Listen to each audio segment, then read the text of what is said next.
മാലിന്യം വലിച്ചെറിയുന്നവർക്കെതിരെ പൊതുജനാരോഗ്യ നിയമം പ്രയോഗിക്കാൻ തീരുമാനിച്ച ആരോഗ്യവകുപ്പ്. നമസ്കാരം, കൊട്ടാരക്കര മീഡിയയിലേക്ക് സ്വാഗതം. മാലിന്യ നിർമ്മാർജ്ജനം കർശനമാക്കാൻ പൊതുജനാരോഗ്യ നിയമം പ്രയോഗിക്കാൻ ആരോഗ്യവകുപ്പ് തീരുമാനിച്ചു. മാലിന്യം പുറംതള്ളുകയോ രോഗപകർച്ചയ്ക്ക് ഇടയാക്കുന്ന സാഹചര്യം സൃഷ്ടിക്കുകയോ ചെയ്താൽ വൻതുക പിഴ ഈടാക്കാനും സ്ഥാപനങ്ങൾ അടച്ചിടാനും അധികാരം നൽകുന്നതാണ് പൊതുജനാരോഗ്യ നിയമം. മാലിന്യം വലിച്ചെറിയുന്നവർക്കെതിരെ നിയമ നടപടി സ്വീകരിക്കാൻ ആരോഗ്യവകുപ്പ് ഉദ്യോഗസ്ഥർക്ക് അധികാരം നൽകിക്കൊണ്ട് സർക്കാർ ഉത്തരവിറക്കി.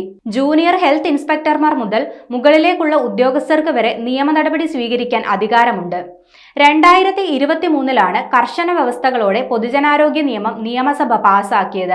മാലിന്യ സംസ്കരണം കൃത്യതയോടെ ചെയ്തില്ലെങ്കിലോ പകർച്ചവ്യാധി ഭീഷണി ഉണ്ടാക്കുന്ന സാഹചര്യം ഉണ്ടാക്കിയാലോ സ്വീകരിക്കേണ്ട നിയമ നടപടികളെക്കുറിച്ച് ഇതിൽ വ്യക്തമായി പറയുന്നുണ്ട്.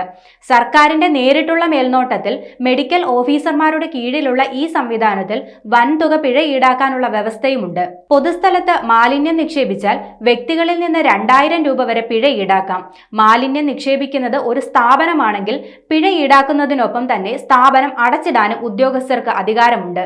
കൂടാതെ മാലിന്യം കുമിഞ്ഞുകൂടി പകർച്ചവ്യാധികൾ ഉണ്ടാകുന്ന സാഹചര്യം സൃഷ്ടിച്ചാൽ കൂടുതൽ നിയമ നടപടി സ്വീകരിക്കാനും നിയമം വ്യവസ്ഥ ചെയ്യുന്നുണ്ട്.